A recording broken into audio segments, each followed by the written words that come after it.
자, 다 함께 아멘으로 우리 하나님을 예배하겠습니다. 할렐루야. 자, 오늘도 저희 데일리 처치 예배를 통해서 같은 말씀을 나누는 우리 모든 예배자분들을 예수님의 이름으로 환영하고 축복합니다. 자, 오늘은 사순절 두 번째 주일입니다. 자, 지금 이 시절 우리를 위해 이 땅에 오신 예수 그리스도를 좀 우리가 더욱 알아가며 그리고 감사하는 그런 날들이 되어야 할 것입니다. 열심히 소개를 해드리겠습니다. 여러분도 열심히 마음을 좀 들여서 주님을 알아가시기를 예수님의 이름으로 축복해 드립니다. 자, 지난주에 우리는 그 예수님이 당신이 걷게 될 그 고난의 길에 대해서 누구에게 먼저 말씀을 해주셨는가, 이제 제자들이죠. 그런 내용을 나누었습니다. 예수님 주변에는 아주 의도적인 반대자들도 있었고, 그리고 이제 예수님이 누군지 계속해서 헷갈리는 사람들도 있었습니다. 하지만 주는 그리스도시요 살아계신 하나님의 아들이십니다라고 말할 줄 아는 사람들도 있었어요. 제자들이죠. 역시 그래도 제자예요. 자, 물론 제자라고 해서 항상 100점일 수만은 없다는 이야기도 잠깐 소개를 해드렸죠. 100점짜리 대답을 했음에도 불구하고 이 베드로가 제자 이상의 발언을 함으로써 또 예수님께 또 야단맞는 좀 이런 이야기도 소개를 해드렸습니다. 그럼에도 불구하고 예수님은 당신의 그 십자가의 여정에 관해서 누구랑 이야기를 나누었는가? 제자들이죠. 제자들과 나누었다는 것. 그게 이제 지난주의 이야기였습니다. 성경 속에서 제자라는 것은 예수님과 계속해서 함께하는 사람들을 말합니다. 말씀을 전할 때만 모여드는 사람들이 아니라 말씀이 끝난 후에도 그 말씀과 그 말씀을 전하는 사람과 그 말씀의 주체와 함께하는 사람들. 또한 그들은 의견을 내는 사람들이기보다 스승의 말에 먼저 순종하는 사람들, 그런 사람들이어야 된다. 이런 이야기를 좀 소개를 해드렸죠. 그리고 결국에는 스승처럼 사는 거죠. 스승처럼 사는 거예요. 예수님처럼 사는 사람들. 그런 사람들이 제자였습니다. 기분 상한다, 자존심 상한다, 이런 식으로 접근할 수는 없죠. 제자는 그렇지 않습니다. 자, 오늘날 우리 역시 예수님의 제자답게 지금의 절기를 좀 이해하고 또 그렇게 보내야 되지 않겠는가, 이런 이야기를 이제 전해드린 것입니다. 더 나아가 우리 역시 예수님처럼 이제 그 십자가를 짊어지는 이제 그런 제자여야 하지 않겠나, 그런 제자일 수 있어야 되지 않겠는가, 이런 도전들을 우리가 함께 나누었습니다. 그런 성령의 역사와 신앙의 고백이 여러분에게 있기를 다시 한번 예수님의 이름으로 축복해 드립니다. 자, 이제 오늘 우리가 나누려는 말씀은 우리가 따를 예수님, 그 예수님에 관한 겁니다. 지난주에는 그 제자로서 또 지금의 절기를 보내는 사람으로서 우리의 모습을 좀 조명하고 좀 도전하는 이야기였다면, 이제 오늘은 본격적으로 그 예수님에 대한 이야기입니다. 예수님은 어떤 분일까? 분명히 우리가 다 알고 있는 사실인데도 불구하고 뭔가 두리뭉실한 이 사실들. 자, 성경은 예수님이 태어나기 전부터 그분이 어떤 분인지에 대한 정보를 이렇게 막 주잖아요. 가장 명확한 것은 그분이 이제 구약에 소개된 예언의 성취로서 오신 메시아라는 거죠. 이제 그리스도라는 것. 같은 말입니다. 그리고 점점 더 명확해지는 게 있다면, 이게 굉장히 이제 도발적인 건데, 그분이 근본적으로는 하나님과 동등하게 여겨지는 이제 그 하나님의 본체라는 사실, 이제 그런 분이라는 거죠.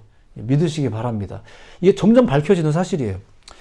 근데 오늘 이 시간에는 지금이 이제 사순절 시기라는 것을 좀 염두해서 마치 하나님의 이름도 여러 이름이 있었던 것처럼 예수님에 대해서도 여러 가지 규정이 있을 수 있지만 지금 시기에 우리가 알아야 할 예수님은 어떤 분이겠는가? 조금은 이런 관점에서 오늘 예수님이 어떤 분인지를 좀 소개해 드릴까 합니다.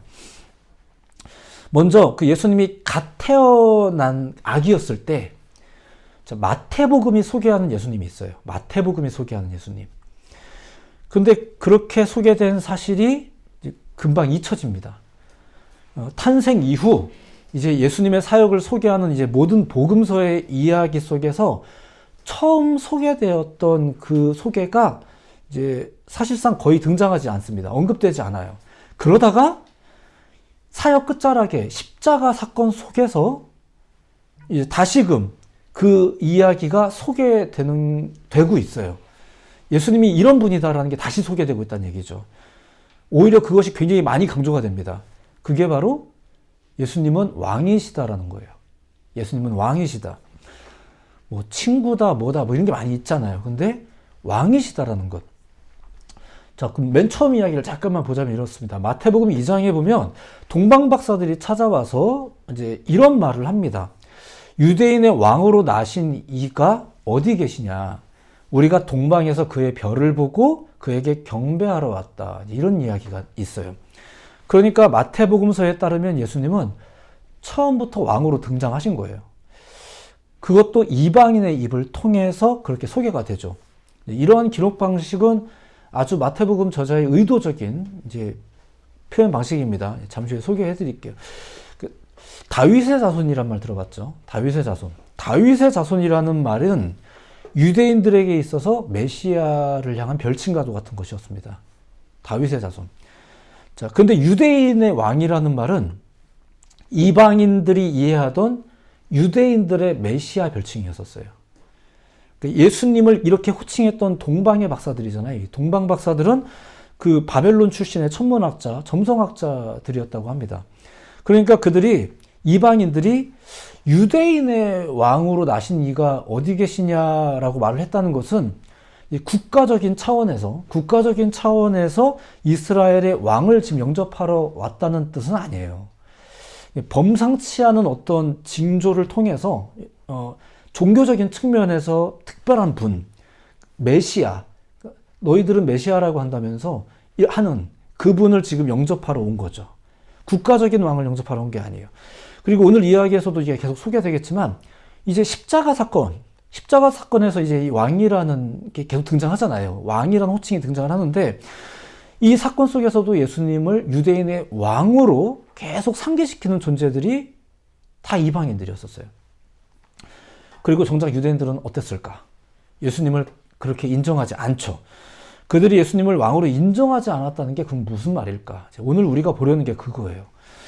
4개의 복음서는 공통적으로 이 막바지에 이르러서 예수님이 왕이다라는 사실을 이제 강조해서 아주 의미 있게 전달하고 있습니다. 이제 그럴 필요가 있다는 거겠죠.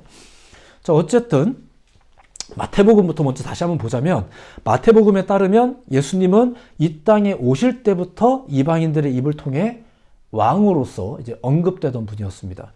한편 동방 박사들이 이제 이렇게 언급을 한 데는 또 이유가 있어요. 이게 좀 헷갈릴 수도 있는 말이잖아요. 더군다나 이게 정치적으로 굉장히 민감한 표현인데 그들이 이런 말을 할 수 있었던 이유는 당연히 모든 유대인들에게는 그런 신앙이 있고 또 그런 사실을 이미 알고 있을 것이라고 생각했기 때문에 그런 거예요.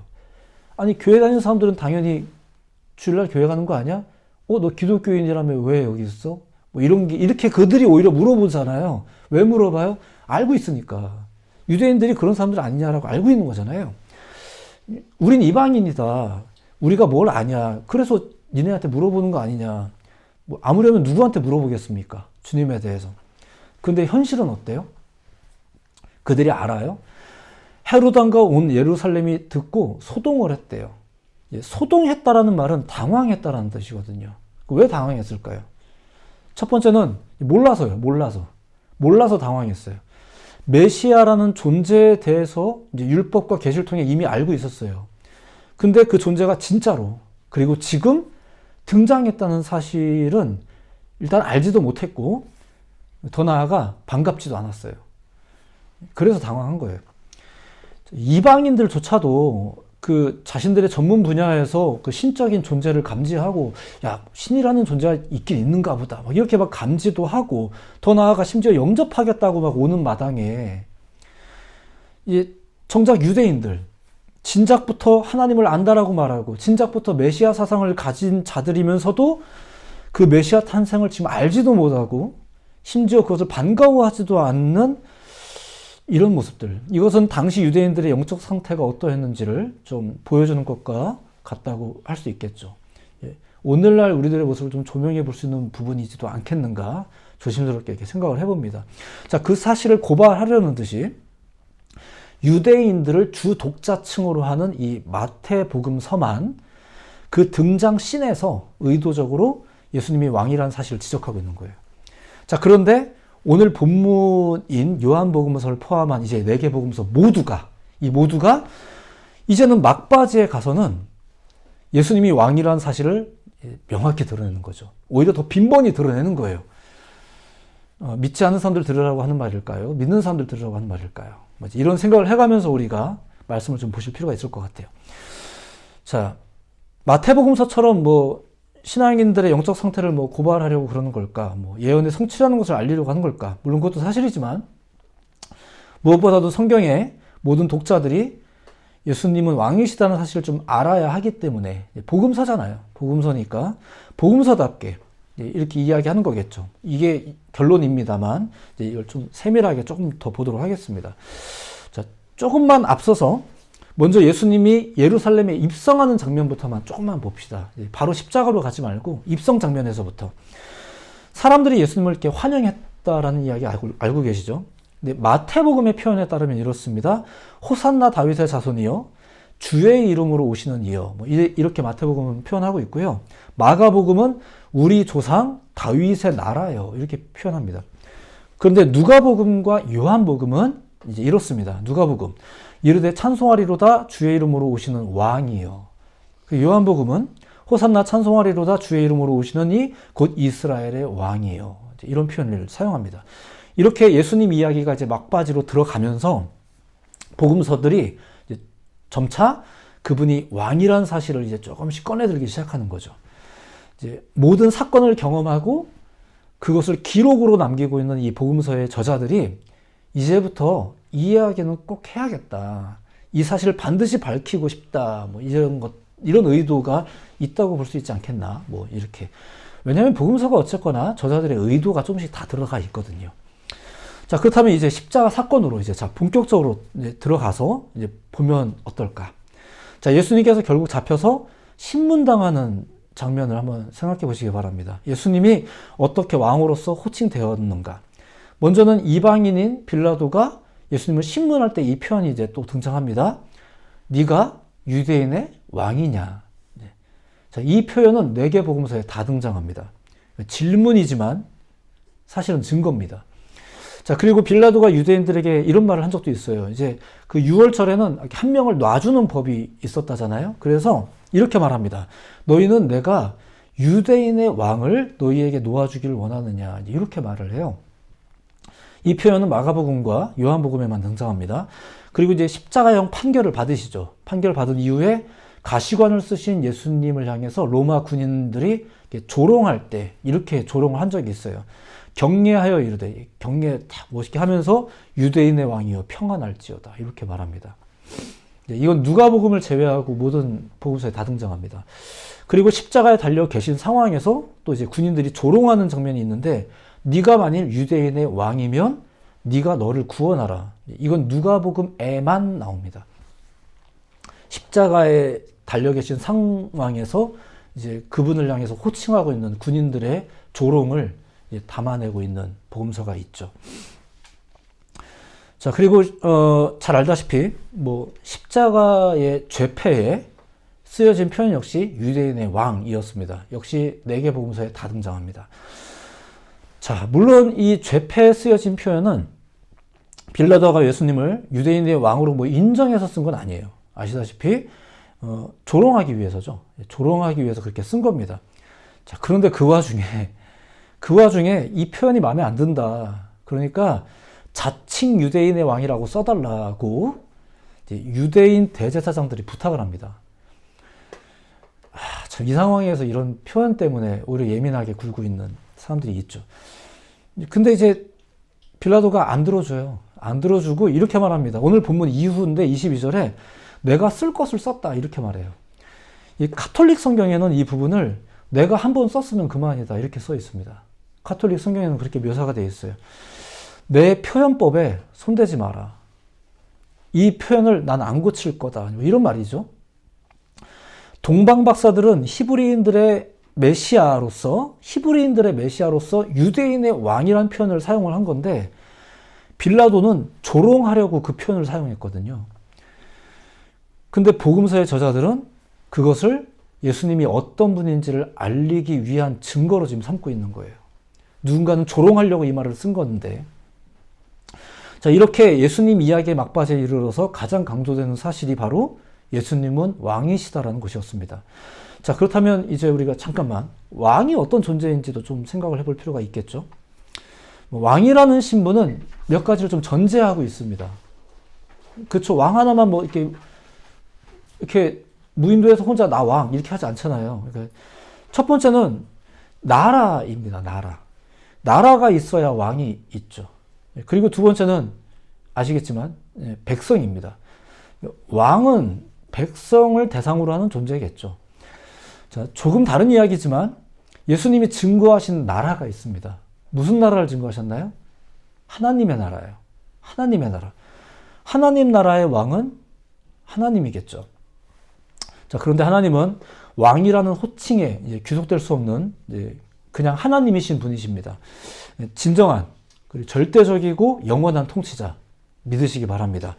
자, 그런데 예수님은 유대인의 왕이시죠. 자, 이 표현은 단순히 혈통적인 표현은 아닙니다. 종국적으로 본다면 계시록 같은 책에 보면은 예수님을 향해서도 하나님과 동일하게 만왕의 왕 이런 표현을 사용하고 있습니다. 하지만 이 유대인의 왕이라는 표현은 이 땅에서라는 것을 전제하는 거예요. 그리고 이 땅에서 죄를 사하시며 구원을 성취하시는 유일한 누구예요? 메시아. 유대인들은 가끔 다윗의 자손이라고도 표현했던 그 메시아. 그 예언을 믿었던 유대인들이 다윗의 자손이라고 말을 했는데 그거를 또 뭐 믿든 안 믿든 이제 알고 있는 이방인들은 뭐라고 표현했다고요? 유대인의 왕. 이제 이렇게. 그런 메시아 같은 존재라면 그럼 왕 아니야? 그런 존재라면 왕 아니니? 라고 인식한 이방인들이 유대인의 왕이 어디서 났느냐라고 질문한 거예요. 그들이 생각할 때는 그게 왕이거든요. 그래서 구약에는 유대인의 왕이라는 말이 없는 겁니다. 없잖아요. 얼마 전 제가 설교에서 이제 호칭에 대한 설교를 했던 적이 있습니다. 주님, 퀴리오스라는 호칭에 대해서. 예수님 이후에는 이 호칭 정리가 일어났다. 이런 이야기를 전해드린 바가 있죠. 구약에서는 하나님을 주님이라고 했었습니다. 그리고 복음서 시대에는 하나님을 향해서도 예수님을 향해서도 주님이라고 하는 일들이 좀 있었죠. 그래서 바리새인들이 예수님도 싫어했지만 그 젊은이에게 주님 하는 그 일당들도 그렇게 싫어하는 이유가 그래서 그런 거예요. 어떻게 감히 그런 표현을, 이 귀한 표현을 감히 사람에게, 저 젊은이에게 이러면서 이제 되게 싫어했죠. 하지만 예수님이 부활하신 이후에 모든 언약이 성취된 이후에 계시가 명확해진 이후에 이제 1세대 교회는 호칭 정리를 이제 하게 된 거예요. 메시아이신 예수님을 이제 주님이라고 하기로. 이제 그러면 하나님은 어떻게? 아버지라고. 그죠? 빌립보서 2장 9절에 그것이 잘 이제 표현되어져 있습니다. 한번 읽어 드릴게요. 빌립보서 2장 9절부터인데 9절. 이러므로 하나님이 하신 거예요. 이런 호칭 정리를 사실상 하나님이 하시는 겁니다. 이러므로 하나님이 그를 지극히 높여 모든 이름 위에 뛰어난 이름을 주사. 10절. 하늘에 있는 자들과 땅에 있는 자들과 땅 아래에 있는 자들로 모든 이름을 예수의 이름에 꿇게 하시고. 11절. 모든 입으로 예수 그리스도를 주라시나요? 하나님 아버지께 영광을 돌리게 하셨느니라. 이거 하나님이 하신 겁니다.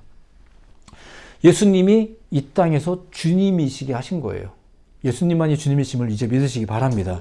그런데 또한 우리가 생각해 볼 것은, 오늘 본문과 관련하여 생각해 볼 것은 이방인을 통해서 이 유일한 주님이시며 메시아이신 예수님이 어떻게 호칭이 됐다는 거예요? 유대인의 왕으로 호칭이 됐다는 거잖아요. 그럼 이 왕, 그들은 왕이라고 느꼈거든요. 이 왕이 이 땅에서 진정한 유일한 왕일 수 있는 이유는 나라와 백성 때문이거든요. 나라와 백성 때문. 그렇죠. 백성 때문이에요. 하나님의 백성들 때문입니다.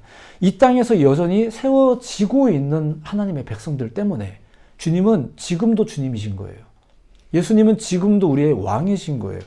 영토와 시대의 제한을 받지 않으며 성령의 역사에 의해서 하나님께 돌아오는 사람들. 우리도 다 그런 사람들이잖아요. 이 땅에서 그들을 위한 왕이 예수님이라는 것을 알아야 된다라고 지금 4개 복음서가 다 말하고 있는 거죠. 문제는 그 사실이 그 백성들에게 받아들여지는가 못 받아들여지는가 하는 문제죠. 성경은 예수님을 증명합니다. 하지만 복음서가 막판에 지적하는 것은 조금 다른 문제입니다. 물론 또 한 번 증명하죠. 왕이라고. 모든 것이 분명해진 상황 속에서도 그 사실이 과연 받아들여지는가? 그분을 메시아로, 주님으로, 왕으로 인정하던가? 특히나 그의 백성들이. 이제 남들은 오히려 그렇게 부르는데, 자, 여기서 한 가지만 더 생각해 볼 건 또 이런 겁니다. 바로 통치자와 대표자가 다르다라는 겁니다. 좀 갑작스러운 표현이지만, 최근에 저희가 투표했습니다. 대통령 뽑은 거예요. 대통령은 어디 쪽에 좀 무게감이 있는 것 같습니까? 통치자입니까? 대표자입니까?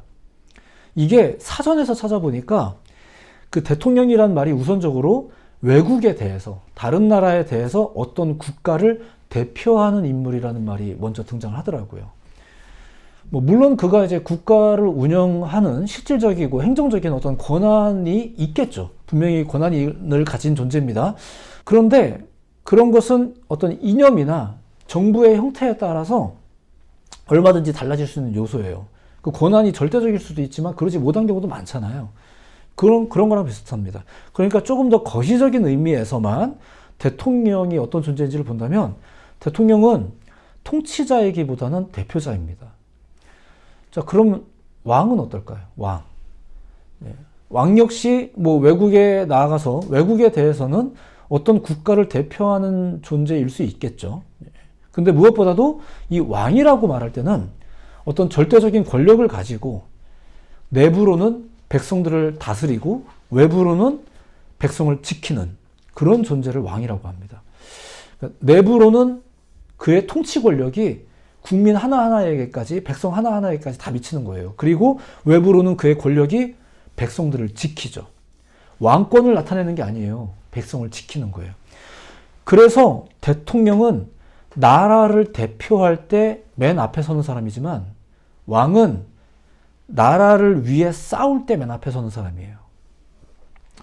자, 그런데 그 통치 권력이 안 미치는 일이 벌어진다면 어떨까? 그것도 더군다나 내부로. 바깥에서는 막 그 사인까지 나타나서 그 사람들이 어떻게 알고 찾아와 갖고 막 왕 이러고 있는데 정작 내부에서는 왕이 오셨대요. 여기서 막 깜짝 놀라고 있고 이런 상황은 어떨까요? 혹은 아예 거부당한다면 어떨까요? 이것이 막바지에서의 모습이죠. 자, 빌라도가 유대인들에게 이렇게 말합니다. 오늘 본문 내용이기도 한데, 보라, 너희 왕이다. 14절 내용이에요. 자, 그런데 유대인들이 뭐라고 말합니까? 없이 하소서. 죽여달라는 얘기죠. 이거 두 번이나 반복합니다. 그러자 빌라도가 깜짝 놀라서 말합니다. 너희 왕을 죽이라고? 그러자 유대인들이 또 이렇게 말하죠. 가이사 외에는 우리에게 왕이 없다. 이게 지금 어떻게 돌아가고 있는 상황인가요, 이게? 자, 여기서 우리 빌라도의 입장도 좀 봅시다. 우리가 좀 막 나쁜 놈 이렇게 규정해 놓은 사람인데, 이제 빌라도의 입장도. 그는 그냥 정치인이잖아요. 정치인이에요. 근데 지금 그는 이런 판결을 자기가 지금 내리기는 하지만, 이 판결이 엉터리라는 것을 본인도 알고 있는 사람이에요. 어떤 이들의 그 억지스러운 종교심 때문에 한 젊은이를 죽여야 되는구나. 이 젊은이 죽게 생겼구나. 이거를 누구보다 더 잘 아는 사람이 이 빌라도입니다. 심지어 그는 이 판결을 내리고 싶어 하지 않았어요. 정치인들이 의외로 종교를 무서워합니다. 물론 오늘날에는 백성들을 더 무서워하는 것 같긴 한데, 아무튼 그렇습니다. 종교적인 걸 좀 많이 무서워하잖아요. 그래서 막 가서 빌기도 하시고, 막 아무한테나 막 가서 빌기도 하고 이런 것들도 이제 있는 게 아마 그래서인 것 같아요. 무섭잖아요. 어쨌든 그래서 이제 이 일이 결국은 좀 진행되는데, 이 일을 진행하면서도 그는 이렇게까지 말을 합니다. 이 사람의 피해에 대해서 나는 무죄하다. 이게 또 정치인들이 그렇잖아요. 항상 또 피해가요. 너희가 당해라. 이렇게 말합니다. 그런 인물이 빌라도예요. 자, 그런데 그런 인물이 보는 지금 내 눈앞에 있는 이 유대인들은 어떨까요? 유대인들이 어떻게 보였을까요? 이게 니네 신앙이냐? 나는 그 젊은이가 메시아인지 아닌지 난 잘 모르겠어. 나는 잘 모르지만, 니네는 이렇게 하는구나. 정치인으로서 나도 이런 잔인한 결론을 이제 내려야 되지만 종교인인 너희들도 참 어지간하다. 뭐 이런 느낌들이 들지 않을까. 그런 그가 죄패에다가 뭐라고 썼다고요? 유대인의 왕 이렇게 쓴 거예요. 이것은 단순히 예수님에 대한 조롱이 아니죠. 유대인들을 향한 조롱이에요. 그리고 복음서는 그 표현을 통해 부끄러운 우리의 참 모습을 이제 고발함과 더불어 조금 더 복음서의 기능답게 누구를 증거하는 거예요?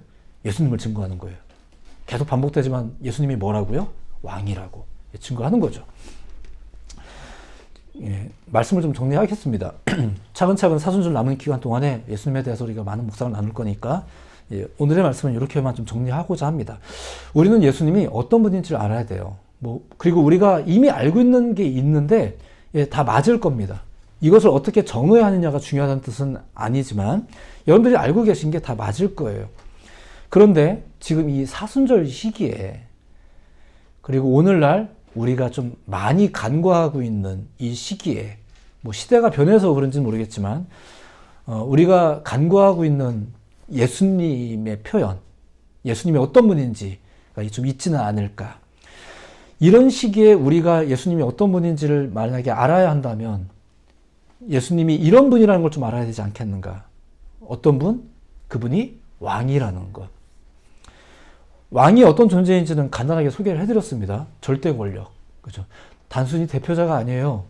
권력자세요. 그 절대적인 권력으로 나라와 백성을 통치하고 보호하는 거예요.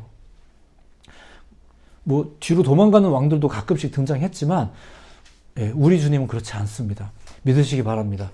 복음서 속에는 그분의 그 절대적인 주권을 느낀 사람들이 많이 등장하죠.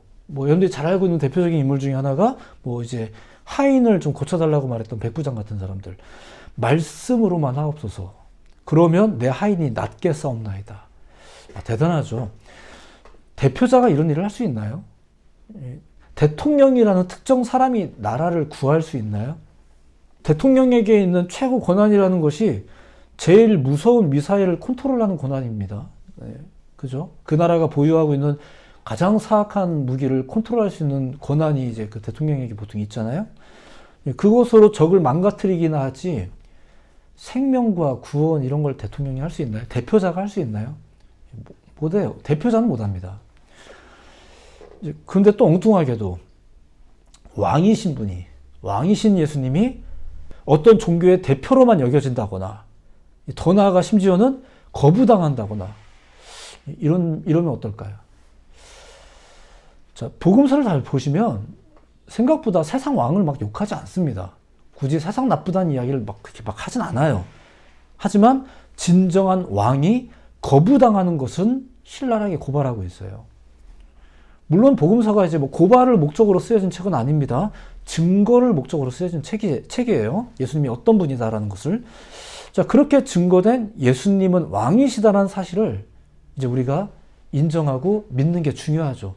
성경시대에 많은 사람들이 사실은 거부했거든요. 그리고 제가 언뜻 보기로는 오늘날도 많은 분들이 거부하거든요. 예수님을 그냥 되게 좋은 분, 좀 만만한 분, 이렇게 여러 정의를 통해서 규정하고 믿는다라고 말을 하긴 하는데 그분이 왕이라는 걸 아신다면, 그리고 왕이 어떤 존재인지를 안다면 오늘날 우리가 이래도 되나? 이럴 싶은 생각이 들 때가 있다는 거죠. 그래서 오늘 이 사순절 시기에 우리가 이 예수님이 어떤 분인지를 한번 소개를 해드리는 거예요. 이미 처음부터 나온 결론이지만 왕이라는 것. 예수님께 이분은 왕이시기 때문에 무조건 몰표가 나와야 돼요. 왕이기 때문에. 취향껏 투표하는 대표자가 아니기 때문에 그렇습니다. 나는 이렇게 믿을래. 넌 안 믿을래. 난 다음에 믿을게. 이제 그분이 그런 식으로 여겨지면 안 되는 분이라는 거예요. 예수님을 대표자라고 여기신다면 이렇게 행동할 수밖에 없어요. 근데 왕이라고 믿는다면, 자, 우리에게 그런 믿음이 있다면, 그분이 정말 왕이라는 믿음이 있다면, 우리를 통치하는 분이며 더 나아가 우리를 보호하시고 우리를 위해 대신 싸우시는 분이라는 걸 우리가 믿는다면 우리를 불안케 하는 이 세상의 모든 것들 속에서 우리가 과연 두려워하겠는가? 그렇지 않죠. 우리 대장 예수께서 우리 앞에서 싸우시는데 겁날 게 없죠. 뒤따라가면서 싸우는데 누가 그걸 무서워합니까? 그렇지 않죠. 두려워할 수 없어요. 그리고 그렇게 우리의 진정한 왕이신 분이라는 걸 우리가 알게 된다면 그분을 계속 찾죠. 그분을 찾게 될 거예요. 그분이 아니면 안 된다는 사실을 자연스럽게 느끼게 되는 거예요. 그렇게 그분의 통치 속에서 이루어지는 생명과 회복과 구원을 맛보며 살게 되는 거예요. 주님이 우리의 대장이시라면, 주님이 우리의 왕이시라면, 그 사실을 잊지 않고 산다면, 그 사실을 믿고 산다면, 그분을 만만한 분으로 여기지 않고 왕으로 믿는다면, 예수님을 어떻게 이해해야 될까? 오늘 말씀을 통해서 새기십시오. 예수님은 왕이십니다. 할렐루야. 그 믿음을 가지고 살아가는 우리의 길을 간절하게 소망해 봅니다. 주님이 왕이라는 걸 믿으시며 기도할 때도 나의 왕, 나의 하나님, 이런 고백을 여러분들이 사용하시면서 신앙하시기를 다시 한번 예수님의 이름으로 축복해 드립니다. 기도하겠습니다.